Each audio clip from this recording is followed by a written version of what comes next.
ეს ერთ უბანზე და აღმოაჩინე ასეთი რაღაცა. ლეიბორსის ბალანსი ვეჯდება.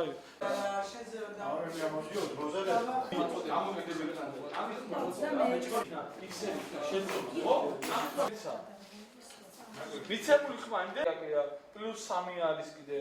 დღეს ჩვენ შევიტანეთ საჩივარი, სადაც ხელვაჩაოს ნომერ მეორე უბანში დამოუკიდებელი კანდიდატი ლევან ლორთქიფანიძე უსწრებდა კოალიცია ქართული ოცნების მაჟორიტარულ კანდიდატს მეტი ხმით, იქნა ჩასწორებული, გადასწორებული 3-ის ნაცვლად 213 ხმით. პასუხისმგებლობის საკითხი დადგეს უბნის თავმჯდომარის და მოადგილის და ასევე გაბათილებული იქნას აღნიშნული უბანი. 38 უბანში, რომელიც ჯერჯერობით აღმოვაჩინეთ, არის მეტობა ნაჩვენები და ამიტომ ვითხოვთ ჩაითვალოს ეს უბანი აი ბათილობაში და პლუს დადგეს დღის საკითხი კომისიის თავმჯდომარეზე. აი მოეთხოვოს პასუხისმგებლობა და ასევე მოვითხოვთ ჩვენ რომ ყველა აი მოსული უბნები ოქმების მიხედვით ხელახლა მოხდეს აგენის გადათვლა.